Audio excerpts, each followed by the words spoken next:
Donc après le bilan généraliste de la loi de programmation militaire 2019-2025, nous allons descendre davantage dans le détail avec 2 prochaines missions flash qui vont nous être présentées, dont la première est consacrée à la défense solaire en France et en Europe, avec comme co-rapporteurs nos collègues Natalia Pouzireff et Jean-Louis Thiriot.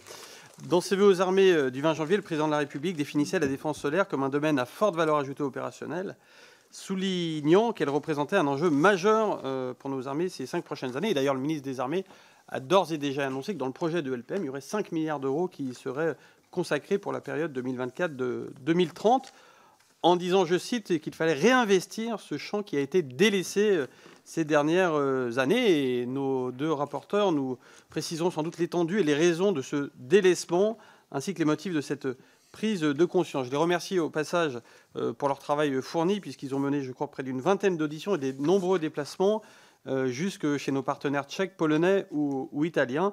Nous serons bien entendu très attentifs pour écouter vos analyses et connaître vos différentes recommandations que vous formulerez en prévision de la prochaine loi de programmation militaire afin de renforcer et adapter nos capacités de défense solaire. Chers collègues, je vous laisse la parole.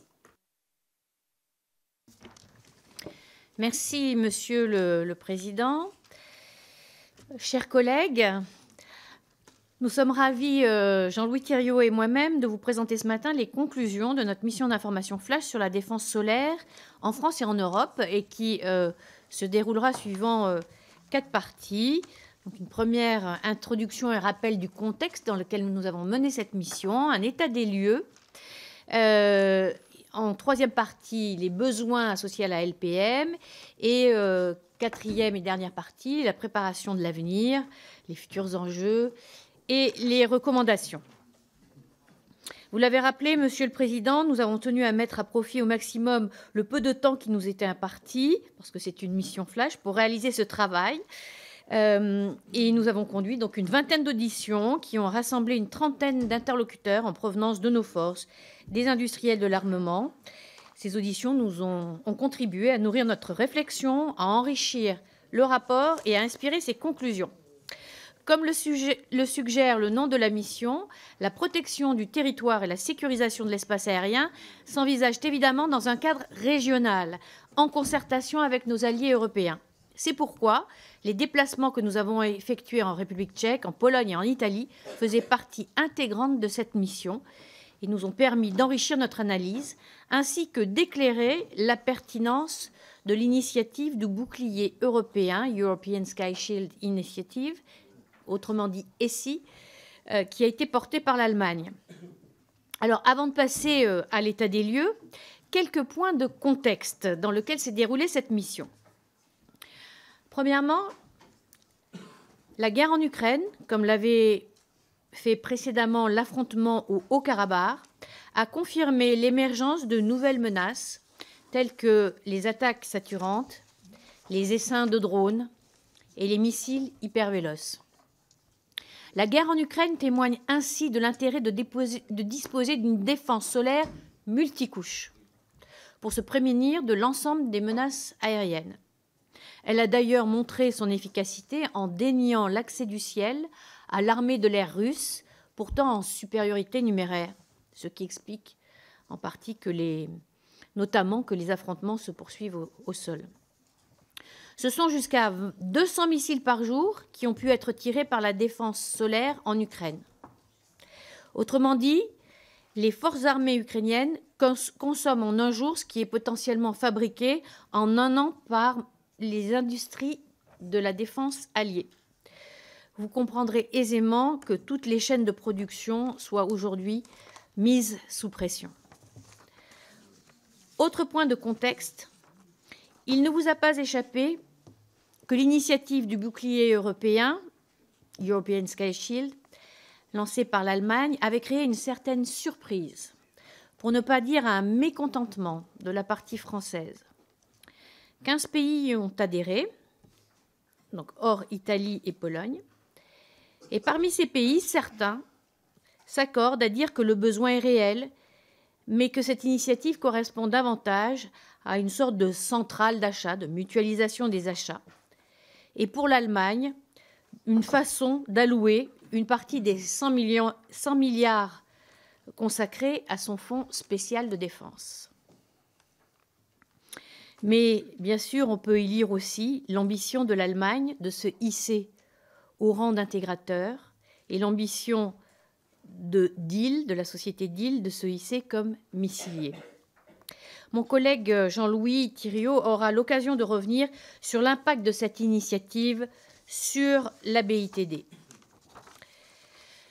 Néanmoins, ce qui nous apparaît et nous questionne concernant la pertinence de cette initiative European Sky Shield, c'est que, premièrement, il est illusoire de prétendre garantir une protection à l'ensemble d'un territoire en le mettant sous une bulle face à l'ensemble des menaces de la troisième dimension.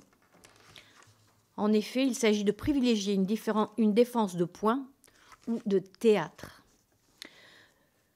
Deuxièmement, parce qu'elle fait l'impasse sur les systèmes d'armement développés en Europe. Par exemple, le SAMP-T, ou autrement appelé Mamba, qui a été développé entre la France, l'Italie et la Grande-Bretagne, qui est un système parfaitement interopérable avec l'OTAN, le Mika à lancement vertical ou bien le Mistral. Et enfin, parce que l'introduction éventuelle du missile israélien Arrow 3, qui n'est pas interopérable avec la chaîne de commandement de l'OTAN, n'est pas en phase avec la doctrine stratégique de défense antimissile balistique. Or, l'OTAN reste le pilier de la défense collective de l'Europe. À cet égard, la position de la France dans l'OTAN concernant la défense antimissile balistique, donc que l'on appelle aussi DAMB, est conforme à la déclaration du sommet de Chicago en 2012, qui met en avant une défense antimissile balistique de théâtre et non de territoire. À ce titre, la France contribue de manière régulière à la DAMB de l'Alliance, comme c'est actuellement le cas avec un système SAMP-T, donc c'est le solaire moyenne portée en version terrestre, qui est déployé actuellement en Roumanie. Plus généralement, l'OTAN opère la même distinction que la France entre dissuasion nucléaire et défense solaire.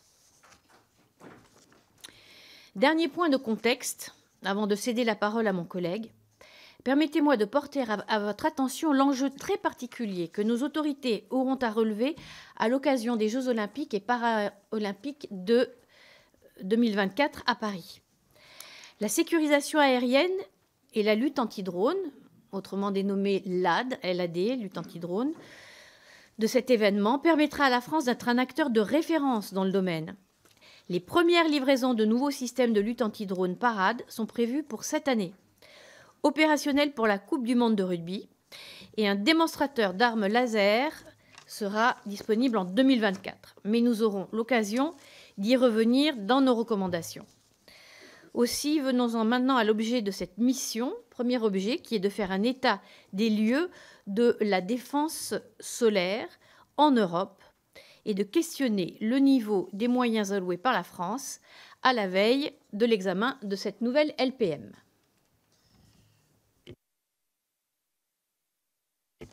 Chère Natalia, Monsieur le Président, mes chers collègues, avant d'entrer dans le cœur du sujet, c'est-à-dire cet état des lieux, pardon si j'en réveille certains, avant d'entrer dans cet état des lieux, je veux d'abord vous dire tout le plaisir que nous avons eu, Natalia et moi-même, à travailler ensemble, et c'était l'enrichissement de deux visions, l'ingénieur et le littéraire et le juriste, et la rencontre des deux, ça a permis, je crois, de travailler très utilement, parce que je ne vous cache pas que parfois, quand on allait sur des considérations techniques de capteurs, j'étais heureux d'avoir Natalia à mes côtés. Alors, avant d'entrer dans le vif du sujet, c'est-à-dire cet état des lieux, il faut toujours partir de définition. Penser clairement, c'est d'abord définir et distinguer. Quand on parle de DSA, de quoi parle-t-on exactement ? Il s'agit de faire face à toutes les menaces qui viennent de la troisième dimension sur les forces ou sur le territoire. Il peut s'agir de missiles balistiques, intercontinentaux, les ICBM, de missiles balistiques de théâtre, tels que les Scud bien connus, de missiles de croisière, de missiles hypervéloces, d'avions, d'hélicoptères ou de drones. Elle doit se distinguer en couches, la défense basse couche de quelques kilomètres à quelques centaines de mètres de la cible, de défense à moyenne portée ou de défense à longue portée. L'interception peut être endo- ou exo-atmosphérique, cette dernière n'étant pas pratiquée par les puissances européennes. Seuls les Américains la pratiquent avec le système THAAD. La nature du vecteur offensif lui-même ne préjuge pas de la nature de l'interception. Le choix ou la nécessité peuvent dicter d'intercepter en basse couche un missile pourtant tiré de loin. Une DSA efficace est nécessairement multicouche. Elle suppose plusieurs outils, des capteurs pour détecter, attribuer et définir la menace, des effecteurs pour la neutraliser, un C2 pour coordonner les feux. Elle porte sur la défense des points sensibles, la protection de portions du territoire ou celle du corps de bataille au plus près de l'ennemi. Un point doit d'ores et déjà être précisé. La France, puissance dotée de l'arme nucléaire, considère qu'une attaque balistique par missiles intercontinentaux relève des intérêts vitaux et donc de la dissuasion. C'est pourquoi, dans cette étude, nous avons exclu la problématique de l'interception des ICBM. Et d'ailleurs, je précise, nous avons aussi fait le choix, eu égard au caractère limité d'une mission flash, de ne pas traiter de la défense solaire dans l'espace maritime. Donc je m'en excuse auprès du marin et en tant qu'ancien officier de marine de réserve, vous voyez, je suis capable de raisonner au-delà des limites de la casquette. Donc, voyons la situation en France maintenant. Avant tout, il faut préciser un point de doctrine parce qu'il n'est de système d'armes que dans le cadre d'une doctrine. Notre doctrine, c'est la dissuasion. Elle est centrée sur sa crédibilité. La défense solaire se limite à l'interception d'une menace conventionnelle.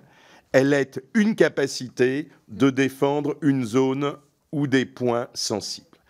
Les capacités solaires ont pour mission de garantir cette permanence et cette crédibilité de la dissuasion en protégeant d'abord les sites nécessaires à son exercice. Elles ont une seconde mission qui est d'éviter un contournement par le bas, c'est-à-dire des attaques sous le seuil des intérêts vitaux pour permettre au chef des armées, le président de la République, d'élargir la palette de ses réactions possibles. Et ce que je dis n'est pas abstrait. Imaginons quelques missiles balistiques type Scud tirés par des proxys sur le sud de la France depuis des zones grises du sud de la Méditerranée. On pense notamment à la Libye, dont on sait que c'est un trou noir géopolitique.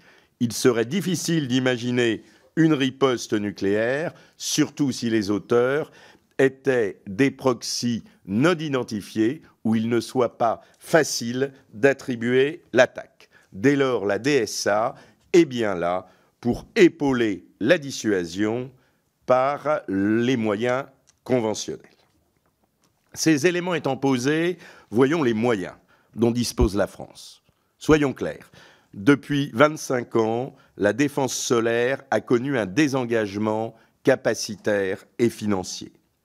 Cette situation résulte de l'appréciation des menaces et de la nature des opérations engagées. Nos armées ont été engagées sur des théâtres où la supériorité aérienne, dans des conflits asymétriques, était toujours assurée. D'ailleurs, il ne s'agissait même pas que de supériorité, il s'agissait à l'époque de suprématie. Aujourd'hui, le monde a changé. Nous avons basculé vers des hypothèses de combat de haute intensité. Lorsque, ici, dans cette commission, il y a un an, avec notre collègue Patricia Miralles, nous avions présenté notre rapport sur la défense de haute intensité, nous avions déjà identifié ces trous capacitaires en matière de défense solaire. Il est bien évident que les événements récents ne font que renforcer cette analyse. Bien conduite, cette défense antiaérienne est d'une efficacité redoutable. Depuis la Seconde Guerre mondiale, les pertes aériennes ont été essentiellement causées par les défenses solaires adverses dans les conflits de haute intensité et non l'aviation de chasse, qu'on pense à 2 épisodes bien connus, ceux de la guerre du Vietnam ou de la guerre du Kippour, où la chasse américaine ou la chasse ou les avions de bombardement israéliens ont été victimes des missiles de défense solaire. Vous trouverez dans notre rapport une analyse complète de la DSA en Ukraine. Quelques mots sur ce retex. En Ukraine, la supériorité aérienne n'est acquise par aucun adversaire, même dans un espace et pour un temps déterminé.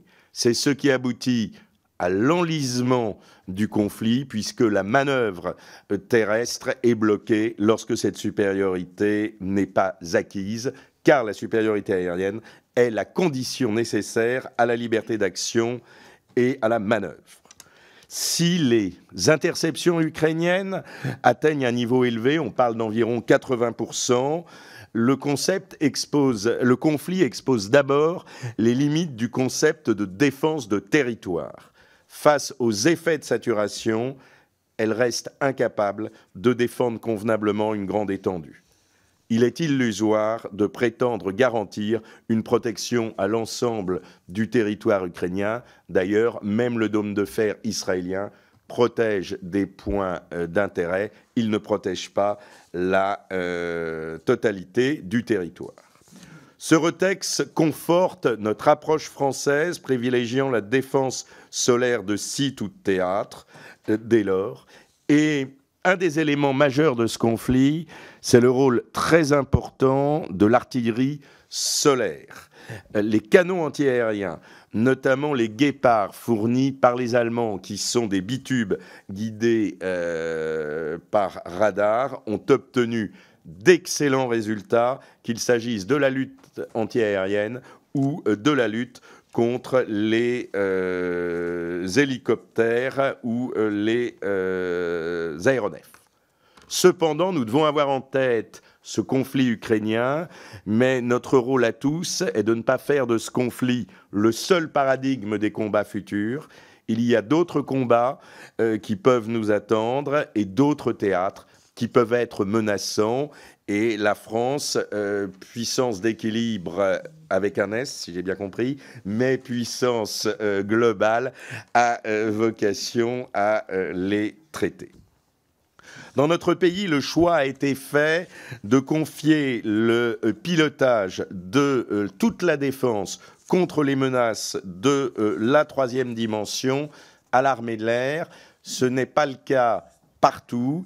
Il y a aujourd'hui encore des pays où la répartition avec l'armée de terre n'est pas encore arbitrée, pas tranchée. Aujourd'hui, le commandement, c'est l'armée de l'air. Ensuite, l'armée de terre est amenée à opérer dans des boxes qui lui ont été confiés pour la défense basse-couche.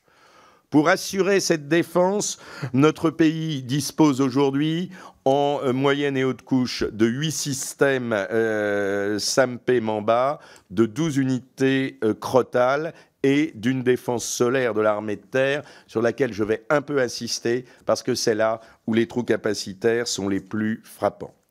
Aujourd'hui, notre défense solaire dispose de 10 batteries air-sol très courte portée équipées de Mistral, affectées au 54e régiment d'artillerie de Hyères, et de 6 batteries intégrées à des régiments d'infanterie de l'air. C'est d'ailleurs le même régiment qui emploie également le système Arlad de lutte anti-drone. Nous devons avoir à l'esprit, et ça sera un des enjeux de la LPM et un des enjeux majeurs de ce rapport, que cette défense solaire de théâtre a été massivement sous-investie. En 2002, nous avions encore 4 régiments d'artillerie solaire. Nous n'en avons plus qu'un. Les véhicules sont anciens. Les radars ne sont pas tridimensionnels. Il est prévu d'avoir des commandes de radar Thales, mais c'est une nécessité. Et il n'existe plus d'artillerie solaire digne de ce nom. Il ne reste que quelques 20 mm sur des VAB anciens. Cependant, et c'est notre fierté, la France est l'un des rares pays à avoir maintenu une série complète de capacités, aussi bien de manière opérationnelle que de manière industrielle, avec nos missiles Mistral de MBDA, nos missiles Crotale de MBDA et Thales, et notre SAMT de MBDA et Thales. C'est à la fois la vertu d'un modèle échantillonnaire, c'est aussi ses limites, puisque face à un combat de haute intensité, se pose la question des volumes et des stocks. Par ailleurs, et je tiens à insister là-dessus, notre pays possède de nombreuses pépites dans le domaine de la lutte anti-drone, la LAD, qui est évidemment un enjeu majeur.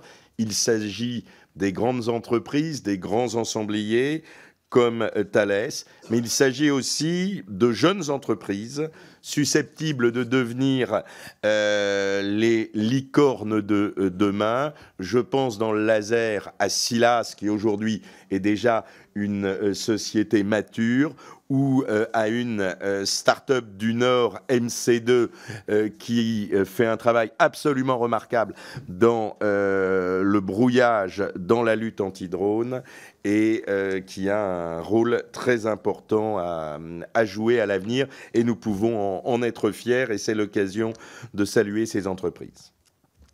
Concernant la situation en Europe, nous avons fait un tableau dans le rapport, donc je vous inviterai à vous y reporter. Il faut distinguer les nations dotées de systèmes américains moyenne portée, tels que les Patriotes, avec des pays comme les Pays-Bas, l'Allemagne, la Grèce, l'Espagne, la Pologne, la Roumanie, la Suède et la Suisse.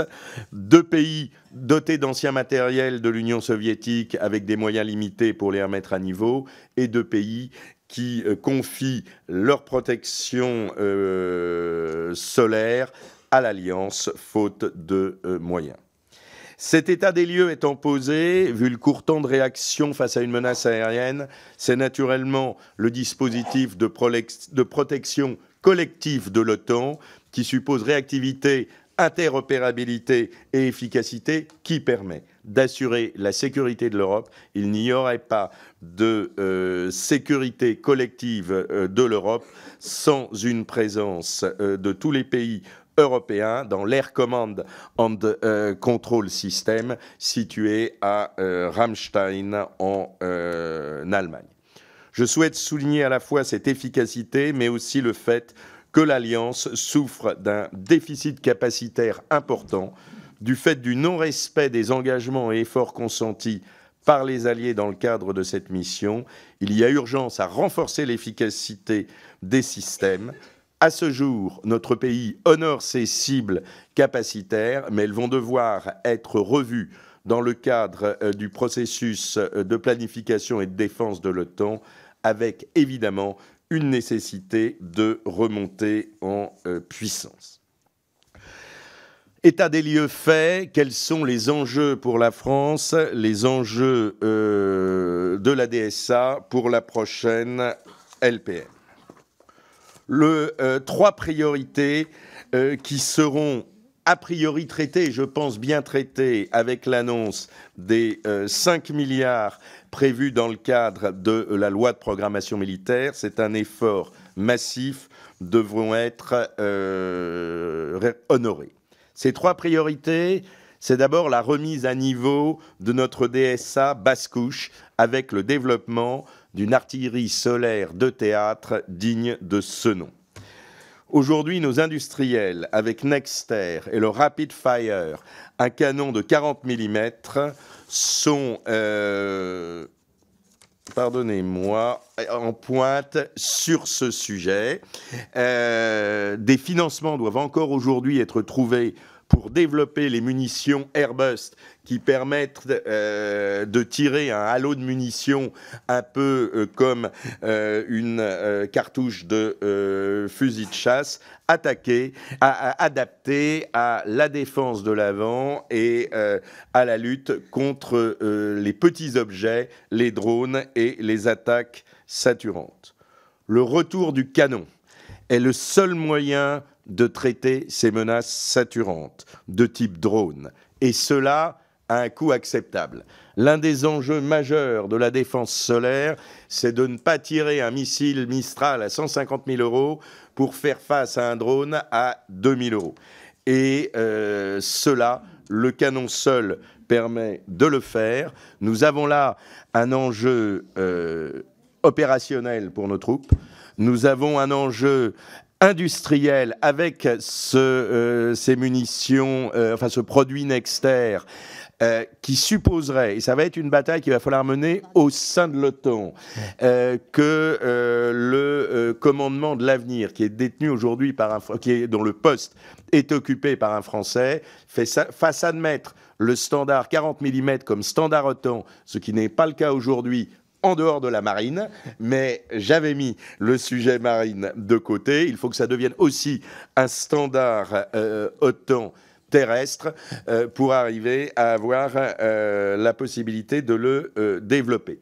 J'attire vraiment l'attention sur ce segment de la défense de théâtre, car c'est un élément essentiel de la protection de nos forces, qu'il s'agisse de points fixes tels que des états-majors ou qu'il s'agisse d'unités en mouvement. C'est aussi un élément de réassurance morale pour nos troupes qui sont engagées au plus près de l'ennemi. Rien n'est plus terrible que d'être bombardé sans pouvoir réagir. Et on se souvient que l'efficacité des Stuka pendant la guerre de 40 était au moins autant l'effet de panique engendré par les avions que les désordres cinétiques causés par les bombardements. Et donc, nous recommandons de renforcer fortement cette défense solaire pour les forces terrestres, soit en renforçant le 54e régiment d'artillerie qui existe aujourd'hui, soit éventuellement en recréant un deuxième régiment.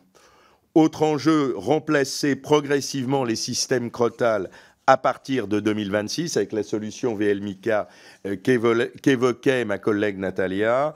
Enfin, face aux enjeux nouveaux, il est nécessaire de renforcer le volume de nos batteries SAMT en passant au moins de 8 à 12 batteries, sachant qu'entre la protection de la dissuasion, la protection de quelques points fixes et la nécessité éventuellement de créer une bulle au-dessus de force, nous sommes aujourd'hui à l'os et ce sera évidemment une priorité.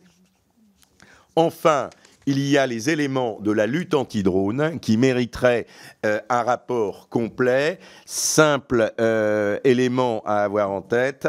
La France, avec les JO, et Natalia en a parlé, est très en pointe sur le sujet, qu'il s'agisse du C2 ou qu'il s'agisse des effecteurs, du développement des armes à énergie dirigée. Ce sera évidemment un enjeu de l'avenir.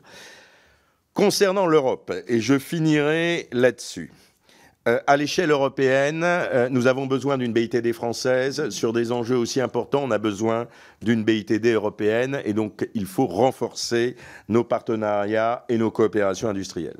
Pour coopérer, il faut être plusieurs et il faut que tout le monde le souhaite. C'est pour ça que je vais achever en parlant un peu plus longuement de l'initiative allemande du European Sky Shield. C'était présenté comme un projet européen et un engagement enfin de l'Allemagne dans l'Europe de la défense et dans l'autonomie stratégique.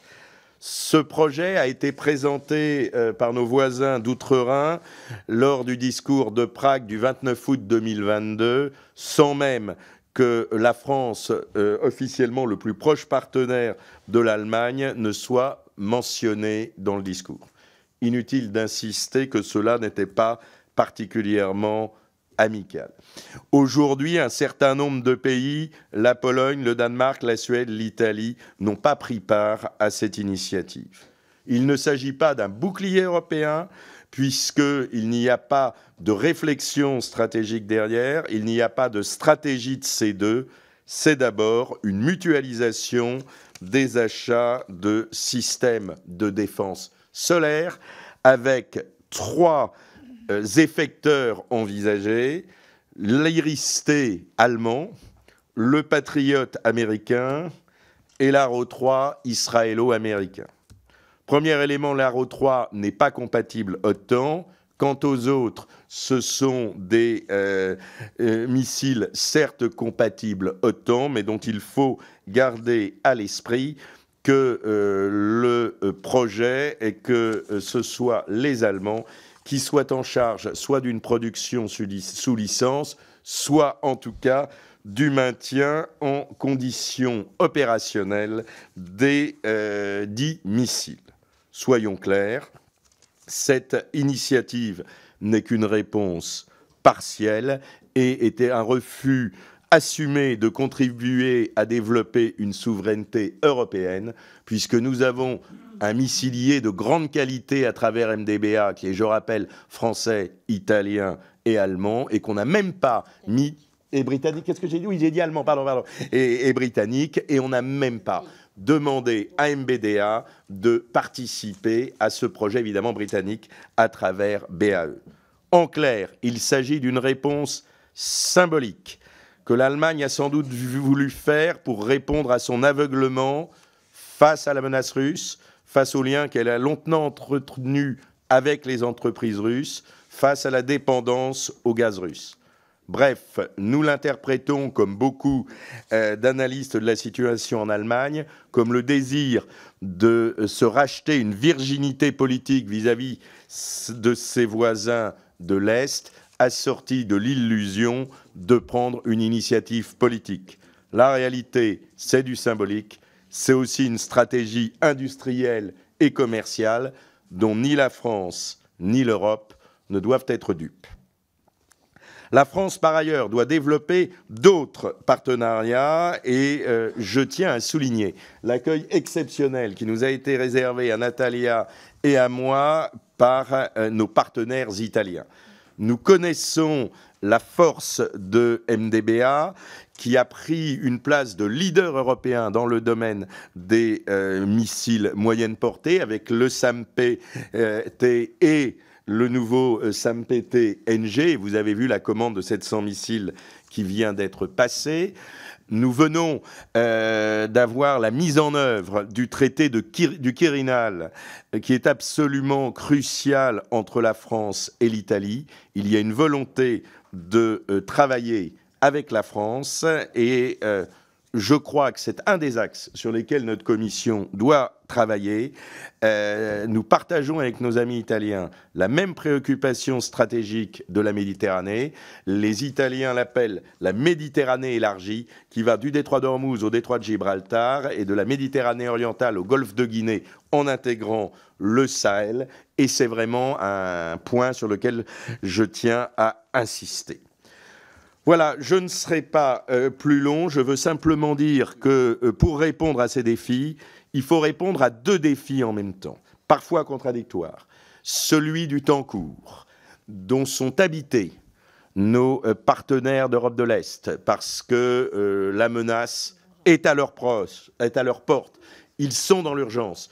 Beaucoup d'interlocuteurs que nous avons entendus en Tchécoslovaquie, encore plus en Pologne, nous disent « vous nous parlez d'une BITD à 20 ans, nous serons peut-être en guerre dans 2 ans ». Donc c'est vrai que la perception n'est pas la même. Inversement, les menaces ne se limitent pas à la menace à l'Est. Nous avons besoin d'une vision de long terme sur d'autres théâtres, notamment le flanc sud. Et nous avons aussi besoin, pour une véritable autonomie stratégique qui ne soit pas d'un concept creux, d'une BITD commune construite à long terme. Et le rôle du politique, c'est d'articuler ces deux séquences temporelles qui peuvent paraître délicates à concilier. Et je passe la parole à Natalia pour achever cet exposé. Merci. Merci Jean-Louis. Donc vous avez vu, nous sommes parfaitement raccords sur les points de contexte. Et après, il suffit que j'appuie sur le bouton pour lancer la machine Thiriot et c'est parti. Bon, alors voilà, je vais reprendre là où on en était, c'est-à-dire sur la préparation de l'avenir. Je ne serai pas exhaustive parce que voilà, on va laisser le temps aux questions aussi, mais j'insisterai sur 3 points. Premièrement, le défi posé par la menace hypervéloce. Alors, en premier lieu, celle des planeurs hypersoniques. Propulsés dans l'espace par leur booster à des vitesses extrêmement importantes, les planeurs peuvent rebondir sur plusieurs couches hautes de l'atmosphère, zones dans lesquelles il est très difficile aujourd'hui de les repérer et de les intercepter par des systèmes de défense, même les plus sophistiqués. Ils sont ensuite manœuvrables jusqu'à la zone d'impact. Lutter contre cette menace, la menace des planeurs hypersoniques, nécessite la maîtrise de technologies réservées aux puissances nucléaires et spatiales. Des études sont en cours, donc en France, pour identifier les technologies et moyens permettant de contrer ces nouvelles menaces. En revanche, une capacité initiale d'interception de cibles hypersoniques en phase terminale est déjà prise en compte dans le cadre de l'évolution du SAMP-T de nouvelle génération. Le SAMP-T, donc, c'est le solaire moyenne portée terrestre. Grâce au nouveau vecteur, alors excusez-moi des termes, hein, c'est un peu, les dénominations sont un peu compliquées, c'est le missile Aster dans sa version B1NT-EC, combiné au successeur du radar de conduite à Arabelle, et dont la mise en service est prévue à l'horizon 2027. Donc déjà, cette capacité-là, antimissile hypersonique, est prise en compte par la France. L'étape suivante, qui s'appelle le standard OC2, consisterait à y adjoindre un radar de détection avancé, type UHF, qui permet de voir loin et des petites cibles, pour disposer bien sûr d'un temps de réaction plus long, parce que plus la menace qui arrive est rapide, plus il faut être en capacité de le détecter loin pour avoir une réactivité, la réactivité suffisante. Ensuite, dans la préparation de l'avenir toujours, et en termes d'alerte avancée justement, il existe le projet Twister. C'est un projet de la CSP, de la coopération structurée permanente. Twister, ça veut dire Timely Warning and Interceptions with Space-Based Theater Surveillance. C'est donc un projet de la coopération structurée permanente de l'Union européenne qui s'appuie sur deux piliers, l'intercepteur et l'alerte avancée spatiale. En matière d'intercepteur endo-atmosphérique, donc là on parle du vecteur, le projet européen HIDEF, European Hypersonic Defense Interceptor, a été retenu pour le Fonds européen de défense, sous la coordination du groupe espagnol CENER, contre le projet concurrent AIDIS de MBDA. MBDA a d'ailleurs fait un recours qui a été publié au journal officiel de l'Union européenne le 9 janvier dernier. En effet, l'articulation entre la coopération structurée permanente, qui est dans la main des États, puisque c'est au Conseil européen, donc on est dans le domaine de l'intergouvernemental, et le FEDEF, cette articulation, donc CSP et FEDEF, n'est pas assurée. C'est d'ailleurs ce que nous avions évoqué, c'est un risque que nous avions évoqué dans le rapport sur la coopération structurée permanente que nous avons remis lors du mandat précédent avec ma collègue Michel Tabarot. Et l'attribution de marché qui a été faite sur le FEDEF, elle est dans les mains de la Commission. Et la Commission a plutôt tendance à suivre les règles de la mise en concurrence, sans considération, à notre sens, de la crédibilité industrielle du projet, et en prenant d'ailleurs le risque d'une fragmentation industrielle. Sinon, à quoi bon d'avoir des champions européens ? Deuxième élément prometteur pour le futur. Mon collègue l'a bien sûr précisé, la lutte anti-drone est un point essentiel de la défense maintenant solaire dans nos armées. Et si on doit prévoir une évolution, il faut savoir que les futurs drones, petites cibles, aujourd'hui elles sont téléguidées, elles pourront devenir autonomes. Et face à cela, il est intéressant de développer ce qu'on appelle les AED, les armes à énergie dirigée. En effet, leurs premières applications sont envisagées face aux petits drones. Elles sont une façon de répondre à l'évolution de la menace, qui sera marquée par une insensibilité croissante au brouillage. et elles pourront apporter une réponse efficace aux menaces à bas coût envoyées en nombre par leur coût marginal et la possibilité de répétitivité des interceptions. Dans ce domaine, la France s'intéresse à la fois aux armes laser et aux armes électromagnétiques, avec des feuilles de route technologiques qui sont déjà engagées. Troisième point, la France se doit d'être dans la course qui mène à l'avènement du combat collaboratif. Par combat collaboratif, on peut envisager, par exemple, l'interconnectivité entre une défense solaire et le Rafale. Aujourd'hui, on sait que le F-35 est déjà un C2 volant. Il devrait en être même du futur système SCAF. Donc il faudra bien que l'on s'inscrive dans la préparation d'une architecture qui sera suffisamment ouverte pour être interopérable, mais aussi robuste. Donc, bien sûr, ça paraît deux notions antinomiques, et c'est là où toute est la beauté de l'enjeu. Je terminerai en présentant rapidement les principales recommandations issues de notre mission. Au vu de tous les éléments évoqués plus haut, nous appelons de nos voeux pour la prochaine LPM, vous l'aurez compris, le réinvestissement dans la défense solaire et un effort indispensable en termes de volumétrie capacitaire. Cela a été dit, actuellement 8 sections de SAMP-T Mamba sont disponibles. La cible doit être revalorisée en passant à 12 sections. Le remplacement du Crotal devra se faire lors de son retrait en service dès 2026.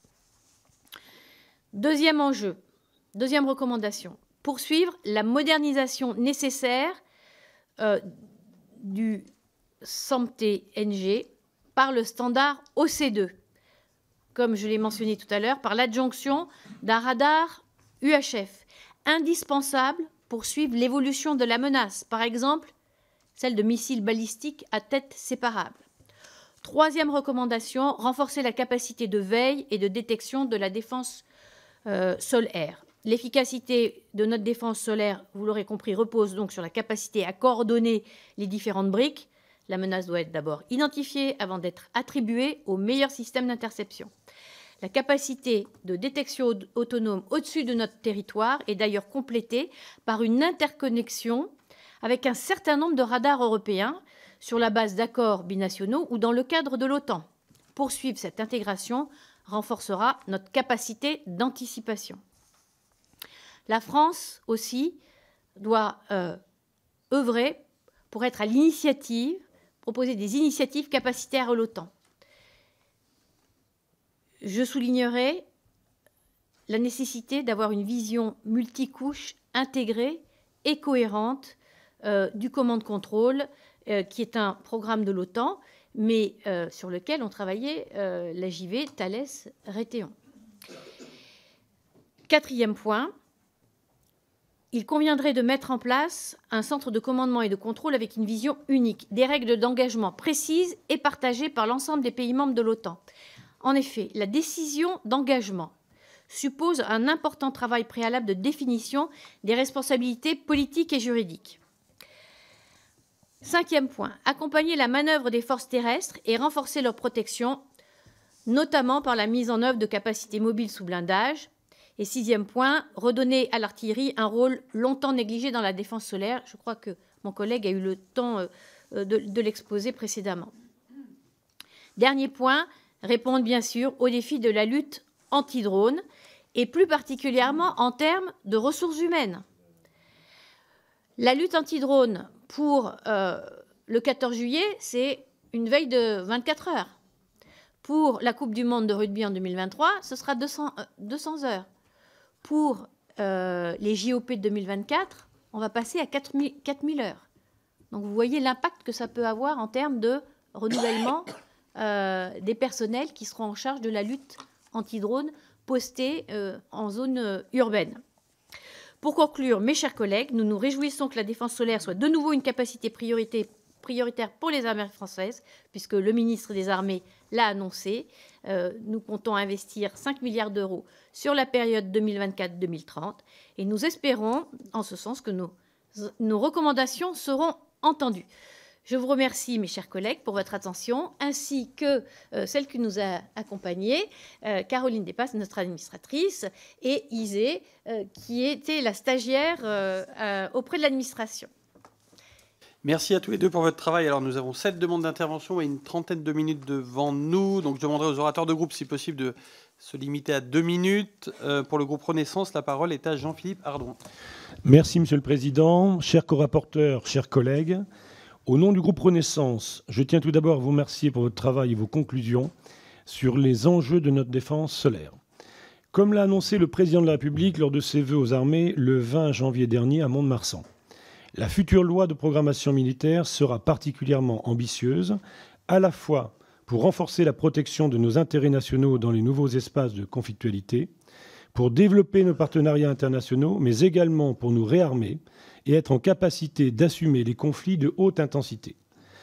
Notre groupe salue à cet égard le choix ambitieux d'investir 5 milliards d'euros pour notre défense solaire dans la LPM 2024-2030 et d'en faire une capacité prioritaire pour nos armées, au même titre que le spatial, le cyber ou le renseignement. Comme vous l'avez évoqué, le ministre des Armées, Sébastien Lecornu, a annoncé la livraison au printemps prochain d'un système de défense solaire de moyenne portée dénommé Mamba, construit en coopération avec l'Italie pour aider l'Ukraine face aux attaques de drones, de missiles et d'avions russes. Ce système présente de nombreuses capacités, avec notamment un champ d'action supérieur à 100 km, une puissance de feu importante et une grande mobilité. Aussi, quels sont à vos yeux les avantages et les inconvénients de ce système en comparaison de ceux de nos alliés, notamment le système Patriot américain et le NASAM norvégien? Je vous remercie. Merci beaucoup. Pour le groupe Rassemblement National, la parole est à Franck Giletti.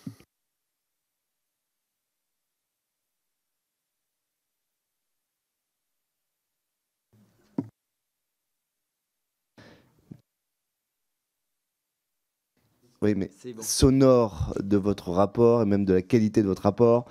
Merci, il nous tarde de le lire. La guerre en Ukraine n'a fait que confirmer un constat déjà bien établi. La défense solaire demeure l'un des parents pauvres de l'armée de l'air et de l'espace, comme de l'armée de terre.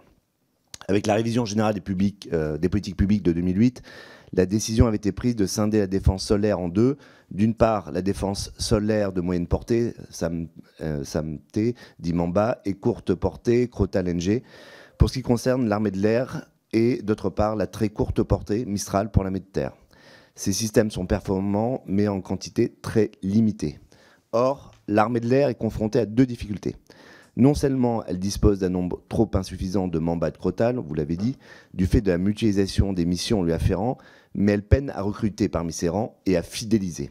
En effet, avec 8 Mamba et 12 Crotale, l'armée de l'air doit assurer 3 missions. La protection de ses bases nucléaires ainsi que de la marine, la protection de points sensibles, le soutien aux forces terrestres et puis ceux que nous avons déployés en Roumanie.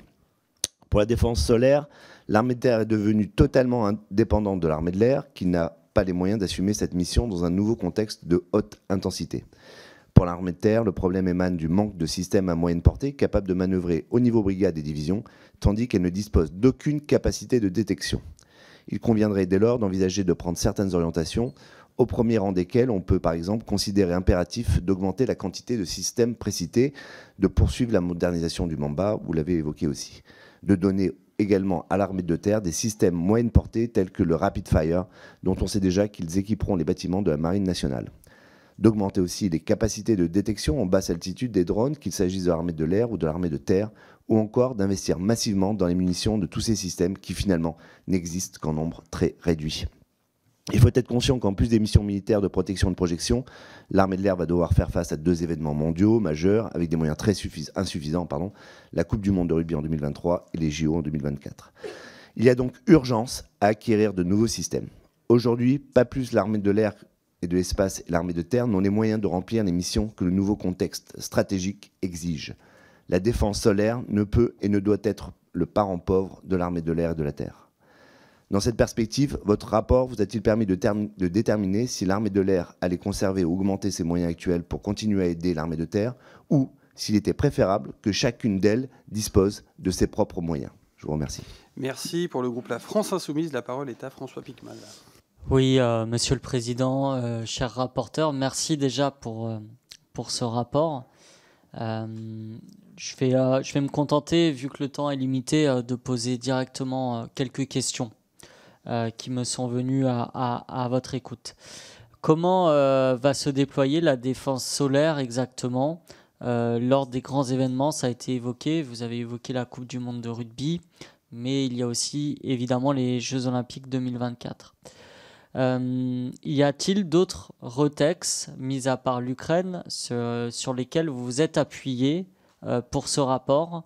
Parce que peut-être que ça m'a échappé, mais je n'ai pas entendu d'autres exemples et ça m'aurait intéressé d'en avoir. Et enfin, quelle est la place du commandement de l'espace actuel et peut-être futur dans cette défense solaire? Je vous remercie. Merci beaucoup. Pour le groupe démocrate, la parole est à Fabien Lélé. Merci, Monsieur le Président, et félicitations aux co-rapporteurs. C'était vraiment très intéressant de vous entendre sur ce sujet qui, malheureusement, si vous me permettez, cette image est passée en dessous des radars pendant de nombreuses années puisque ça a connu l'attrition. Or, on voit aujourd'hui tous les enjeux et vous les avez brillamment rappelés avec des zooms particulièrement intéressants. Je ne vais pas m'y étendre, mais sur l'Europe de l'Est, les besoins en matière d'Europe de l'Est, sur le flanc sud, mais également la problématique des planeurs hypersoniques. Donc, merci d'avoir explicité tous ces éléments. Bon, malgré tout, on peut quand même se féliciter d'avoir une excellente coopération avec l'Italie, avec le Mamba SMP. Qui est l'un des meilleurs systèmes de défense antimissile au monde. Donc c'est quand même à mettre au crédit de la France et de ses partenariats. Mais on voit vraiment avec la guerre de l'Ukraine, et vous l'avez parfaitement rappelé, la nécessité d'avoir un système de défense air-sol particulièrement adapté pour protéger nos intérêts vitaux et les populations dans la mesure où on peut le faire. Vous l'avez très bien rappelé aussi. Bon, comme tout système d'armement, il est important de garder donc un avantage technologique sur nos concurrents et actuellement une course mondiale est engagée pour le développement de l'arme laser. En Israël, le projet Iron Beam, qui est intégré dans le système de défense aérienne Iron Dome, vous en avez parlé tout à l'heure, repose sur l'utilisation de lasers capables de neutraliser des roquettes, des mortiers et des petits drones. Alors notre BITD peut se féliciter d'avoir en son sein l'entreprise Silas, située à Orléans, qui se place en avant-poste dans le développement des lasers. L'entreprise appartenant désormais à MBDA et Safran a déjà pu développer en collaboration avec la DG un système anti-drone autonome.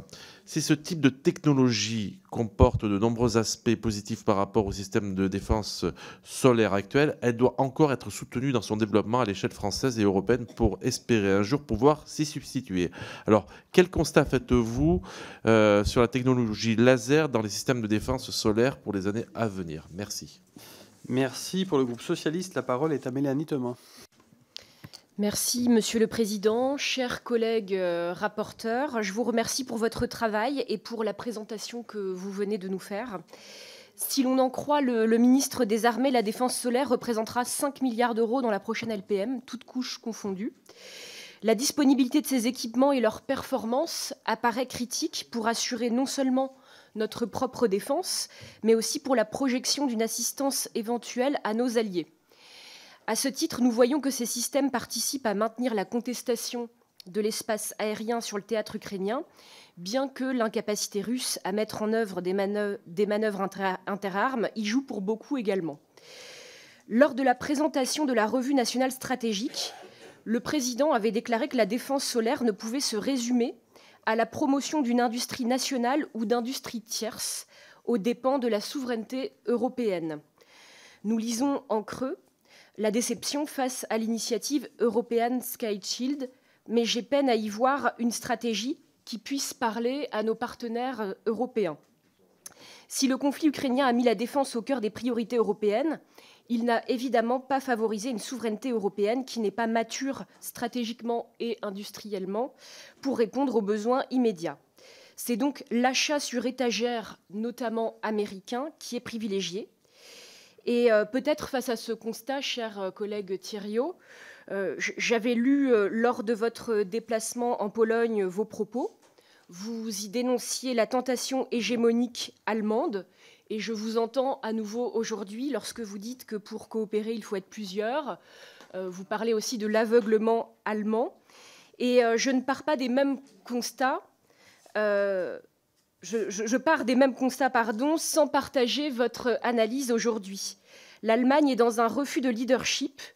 Elle ne cherche pas à imposer sa vision stratégique. Pour l'instant, elle annonce des moyens, en reléguant la politique de défense et les doctrines d'emploi au cadre otanien. À ce titre, il semble curieux d'opposer nos partenaires d'Europe de l'Est et l'Allemagne. Alors, quelle analyse faites-vous actuellement du rapport de force européen et quelle sera la marge de manœuvre non seulement de nos industriels, mais aussi des futurs projets de coopération dans un contexte de poursuite de la guerre? Je vous remercie. Merci. Il nous reste 2 questions et je compte sur la brièveté des orateurs. La parole est à Julien Rancoul. Merci, Monsieur le Président, Madame et Monsieur les rapporteurs. Donc, tout d'abord, je tiens à vous remercier pour votre travail. Ces rapports me paraissent vraiment utiles pour que les parlementaires s'emparent des sujets plus spécifiques liés à la défense. Comme il a été annoncé récemment par le Président et par le Ministre, 5 milliards d'euros vont être investis dans la défense solaire. Cela peut paraître beaucoup, mais en réalité, ces 5 milliards arrivent après des décennies où la défense solaire a été abandonnée. Pourtant, elle a été primordiale pour protéger nos bases aériennes et plus encore nos territoires d'outre-mer qui ont besoin de garanties de sécurité en raison de leur éloignement des plus importantes capacités de nos forces. Dans le cadre de nos travaux liés sur la défense solaire, est-il ressorti l'idée qu'il fallait que notre défense solaire s'équipe également de systèmes de contre-mesures. Quand on pense à un système solaire, on pense souvent aux missiles et aux radars, mais on évoque rarement les systèmes de contre-mesures comme les leurs. Le paradigme de haute intensité, où l'attrition de nos munitions serait massive, conduit-il, selon vous, à envisager un système de défense solaire où les leurs prendraient une place plus importante pour compléter notre arsenal de défense? Je vous remercie. Merci. Et enfin, la parole est à Jean-Marie Fievet.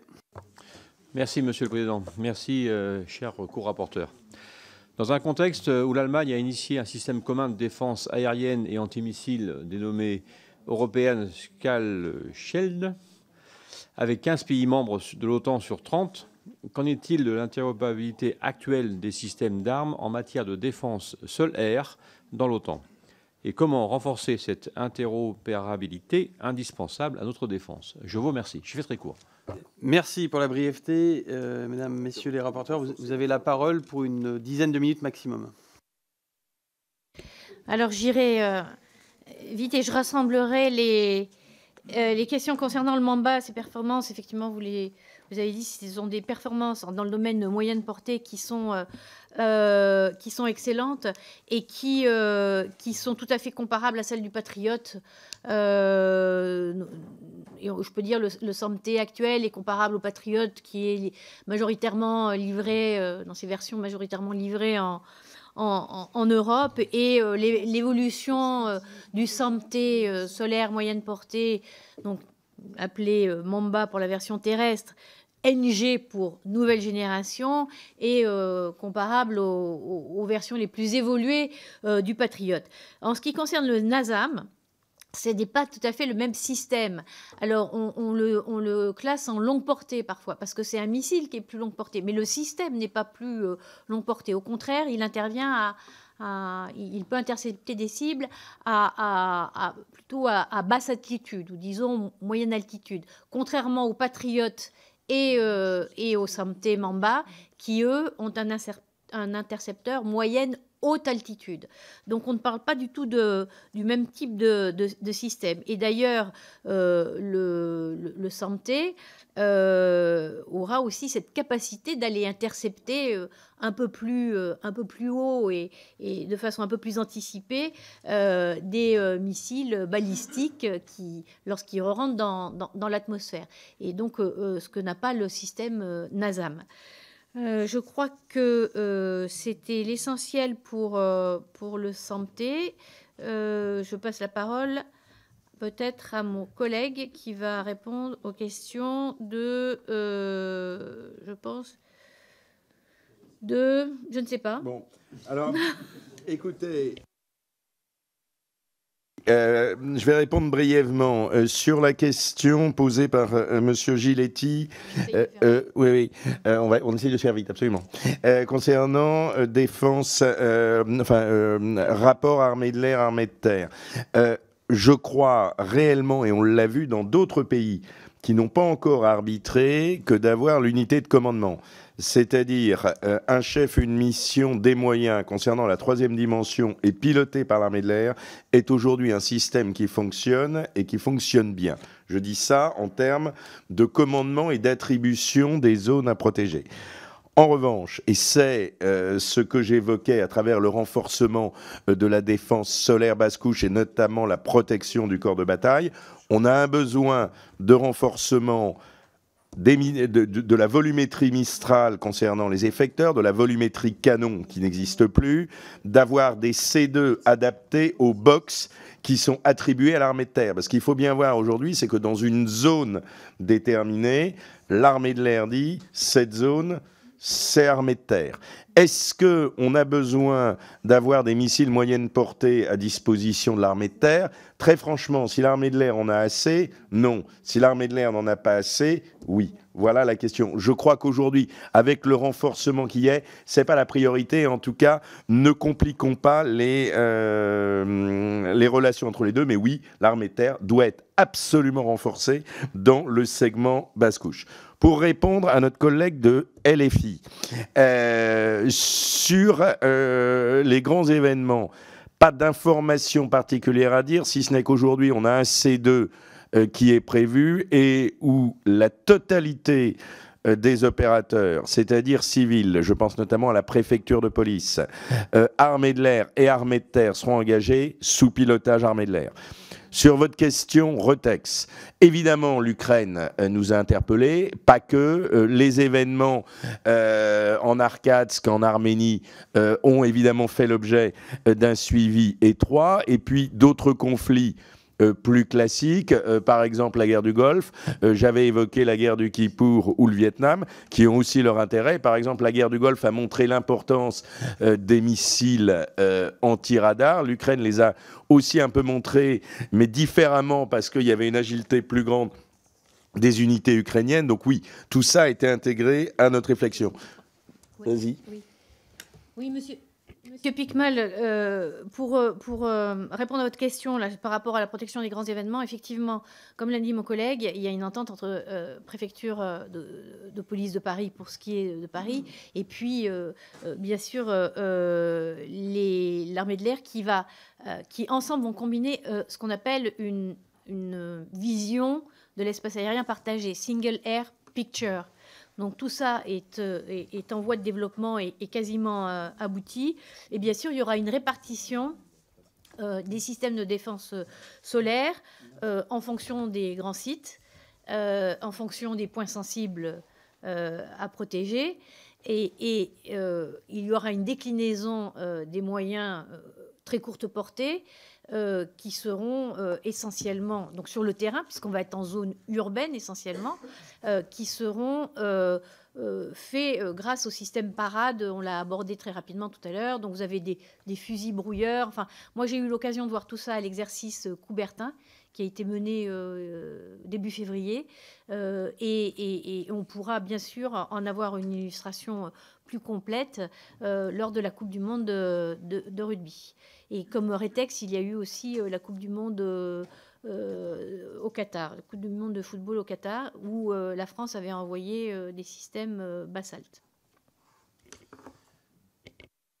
Oui, pour finir avec notre collègue Piquemal sur le commandement de l'espace, je dirais ça viendra. Aujourd'hui, la France ne dispose pas ou peu de moyens spatiaux permettant de détecter des départs à très longue distance. Donc c'est un des sujets de fond, c'est une des questions liées à Twister et à un réseau d'alerte spatiale. Aujourd'hui, c'est pas au cœur de la DSA, en tout cas dans les segments qu'on avait évoqués, puisqu'on a exclu les ICBM. Sur l'antidrone et le laser, évidemment, ça fait partie des outils essentiels. Face au drone, il y a plusieurs moyens. On l'a brièvement évoqué. Soit on brouille, mais ça suppose des drones téléguidés. Aujourd'hui, on peut avoir des drones qui travaillent avec des centrales inertielles. Premier sujet. Autre solution, la cinétique, on le détruit. Troisième solution, on grille les circuits électroniques ou on le détruit par chauffage. Le laser est un des outils permettant la destruction du drone au stade où on est, mais ça va évoluer très vite. Ça nécessite quand même de maintenir un faisceau suffisamment longtemps sur la cible. On n'a pas nécessairement l'énergie et surtout ça dépend des conditions météo. Donc l'autre aspect est probablement de brûler les circuits à travers des armes à énergie dirigée avant qu'on ait ce type de laser. Je vais répondre à notre collègue sur le sujet allemand, parce que c'est un des sujets qui me paraît vraiment important. Et puis après, je laisse, il y a d'autres sujets, puisqu'on m'a dit qu'il fallait finir à 55, donc on finira à midi. Voilà, ça s'appelle les 5 minutes de courtoisie. Je pense que vous avez surinterprété mes propos. Nos amis allemands ont un comportement objectivement peu amical. Une fois qu'on a dit ça, la réalité, c'est qu'au cœur de l'Europe, on a un pays, l'Allemagne, qui est là, qui est un partenaire historique, et personne aujourd'hui n'envisage de ne pas travailler avec les Allemands. Alors, face à ce projet d'European Sky Shield, il est fou, pardonnez-moi, qu'on n'ait même pas interroger MBDA sur ce projet. Donc prenons-en acte, que les pays qui souhaitent participer à ce projet y participent, et nous continuons. Il n'y a pas de vision stratégique allemande dans cette affaire. Quand vous dites que les Allemands n'ont pas de volonté de leadership, on a surtout des Allemands aujourd'hui qui ont une difficulté politique liée à la coalition Ampel, puisqu'on sait même que sur les sujets de défense, ils sont loin d'être d'accord, ce qui en fait d'ailleurs des partenaires compliqués parce qu'on a parfois des allers-retours. On a des discours sur la première puissance conventionnelle du continent. Après, on a des retours en arrière, mais je vous renvoie au discours du général Zorn. Et cela posé, on a aujourd'hui une autre puissance qui souhaitent prendre le leadership sur la défense conventionnelle en Europe, qui sont nos alliés polonais, qui font des investissements absolument massifs en matière de défense et qui sont de nature à jouer aussi ce rôle. Donc je crois que la nature de la France, puissance d'équilibre avec un S, c'est aussi de discuter avec tous nos partenaires et notamment de renouer avec la Pologne un lien important. N'oublions jamais les alliances de revers, c'est toujours ce qui, dans le cadre amical de l'Union européenne, est aussi ce qui permet d'équilibrer les puissances. Donc oui, rapprochons-nous des Polonais, mais ils ne sont pas dans l'European Sky Shield, ils ne sont pas non plus dans des projets européens, puisqu'aujourd'hui, ils ont la menace russe à leur porte, et ils ont besoin d'une chose, c'est des missiles vite et forts, des radars vite et forts, et malheureusement, les capacités de production de la BITD européenne ne permettent pas d'y répondre. Mais en tout cas, l'Allemagne, c'est notre allié, c'est notre partenaire, mais ça n'empêche pas d'avoir des liens étroits avec d'autres qu'on avait probablement négligés au profit d'un tandem, alors qu'il faut penser à l'Europe médiane davantage. Il faut penser à l'Europe du Sud et faire un couple à 3, à 4 ou à 5. Finalement, ça peut ne pas être mal. Nathalie, un dernier mot. Oui, et puis pour quand même un peu, je dirais, étoffer cette vision. Il y a quand même des hauts et des bas dans toute coopération, on le sait très bien. Et l'enjeu principal, ça reste d'arriver à concilier la réponse court terme à la situation pressante et la préparation de l'avenir. Et dans la préparation de l'avenir, on n'a peut-être pas assez insisté, mais il y a les enjeux de marché, effectivement. Il faut s'ouvrir des potentiels de marché, et pour ça, il y a la standardisation. Mais il faut compter bien évidemment sur nos forces, et on a, à travers MBDA, un missilier de premier plan, un systémier de premier plan, et donc à nous de continuer la promotion de nos systèmes, et pour les systèmes à venir, de s'assurer qu'ils seront bien tous... je veux dire, à des standards européens. C'est un combat, il faut le mener. Je passerai rapidement à la dernière question, je pense, de Monsieur Rancoul, qui a posé une question très pertinente sur les contre-mesures. Effectivement, ça a été très peu abordé. Vous avez parlé de l'heure. Moi, je pense aussi au brouillage, surtout. Et je pense que, voilà, il faut effectivement investir, réinvestir dans tout le potentiel que la guerre électronique peut fournir. Et dans l'autre sens, on sait très bien aussi que, par exemple, les missiles anti-radar vont essayer de contrecarrer la défense. Donc il y a toujours l'histoire de l'arme et du bouclier, mais vous l'avez raison, il ne faut pas oublier, négliger les contre-mesures et notamment la guerre électronique. Bien, écoutez, merci à tous les deux pour votre travail et la complémentarité de votre binôme qui a permis la rencontre, j'allais dire, du chiffre de l'ingénieur et de la lettre de l'auteur. Mes chers collègues, je vais maintenant vous demander si vous autorisez la publication de ce rapport. Est-ce qu'il y a des abstentions, des oppositions? Je n'en vois aucune, je vous remercie. Et je vous remercie également en tant que rapporteur pour ce travail.